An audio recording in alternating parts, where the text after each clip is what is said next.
RS3. Now, thanks to the guys at Audi UK, they've set up this whole drive event where there's a couple of their latest fleet and available for people like me to come down and test out what you want. It's amazing. I love the setup.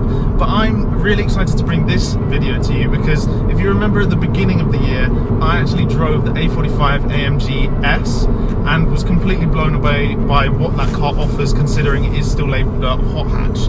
But this is the latest from Audi, the greatest from that 5-cylinder that we know and love so much. So how does it compare? I mean, we're gonna find out, I guess. I'm literally driving at the moment in eco mode. I'm just waiting to find that right stretch of road. So I'm gonna run some B-roll and then we'll jump back in, change the modes and actually have some fun in this car.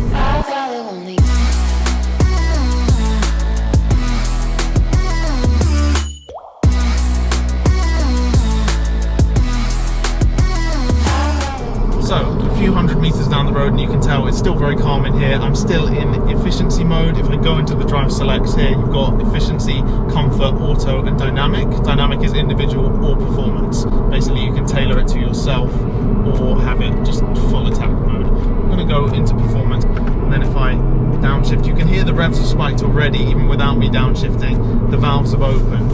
If I go one more,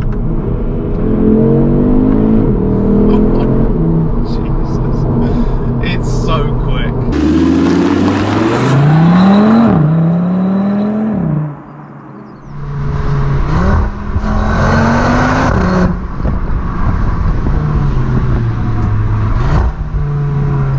And the screen has actually changed into this kind of fighter jet style, almost a Reventon style cockpit. And if you change it here, I think, yeah, it goes back to the analog style, which honestly, I do prefer, so I'm going to stick with that. More power than you'd ever need on the road, honestly. And I was in an RS5 just before this to kind of compare. I was honestly waiting for this car to become free. It's a good car, but it's not for me. This is smaller, more compact. As soon as you get in, you feel ready to go in it. It's a lot better sounding than the RS5. That's another thing. All these 5-cylinder 2.5 litre RS models that they've made from the previous 2 gens to now still have that characteristic that I love. The noise completely transforms the experience and it's something that the competitors don't have. It's an expensive noise. It's like a baby V10 and you can hear little turbo whistles now because obviously it's a bit more dialed back. If you have one of the other generations and get into this, I'm sure you would notice it because it's a lot quieter. You don't have those pops and cracks anymore, which is a shame, but it's modern regulation, so what are you going to do?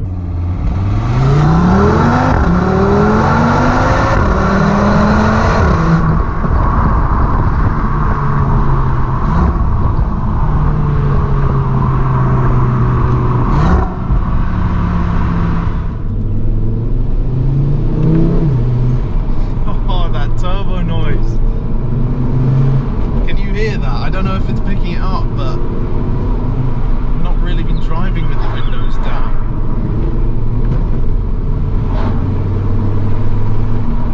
Oh, it's a different noise. Oh.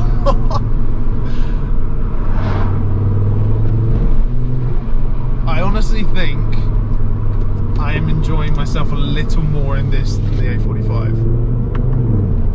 It's just more me.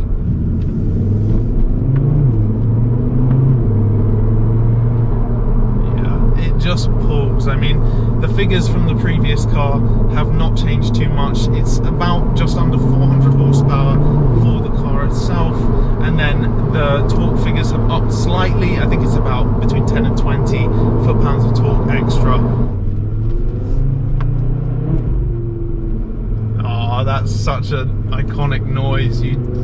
As a petrol head, you can't not like that 5-cylinder noise. I know I keep banging on about it, but that with a custom exhaust, oh, I want one. We've entered into a bit more of a sleepy village town, whatever you want to call it. It's a bit quiet out here in the Cotswolds, so I don't want to be that Burke making all the noise, so I will just respect everyone for a second and talk about the rest of the car, because there's more to it obviously than just brute force and noise, even though that is the main thing. When you want to shut it up, when you want it to not be an RS3 and just become an A3, which I know is hard to believe, you pay all that money, but sometimes you will want that to be the case.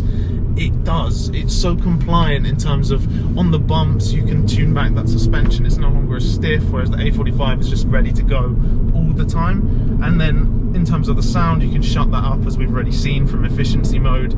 It's a very calm place to be when you want it to be, and then it's manic when you don't. And I think that's amazing to have in terms of the two cars that you have in one. That's basically what it is two cars in one. It offers so much. And honestly, as an all-round car, if you only had X amount to spend and you wanted something sporty and fast, but also small, compact and to use in the city, this makes a lot of sense, because one downshift later and you're getting those sort of noises out of it, and power that's unbelievable. Like, we have a bit of a gap behind, so let me just slow down here. The speed limit is 60, so we can do a 0 to 60 if I just stop it here real quick.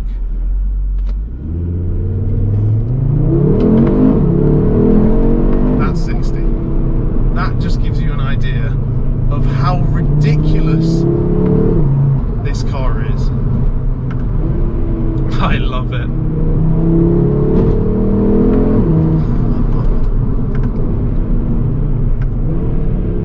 Oh, Audi, please don't stop making this. The 5-cylinder needs to live on forever, honestly. Such a good engine.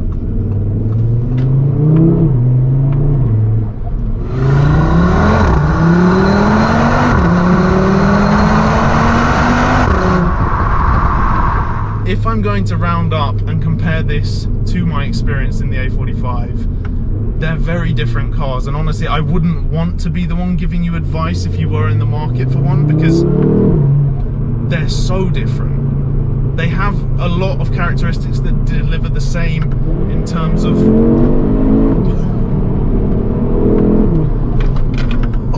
the brakes are good too, bloody hell. Yeah, what was I saying? It delivers a lot of the same in terms of stupid power, compact size, and it's a beautiful place to be inside and out.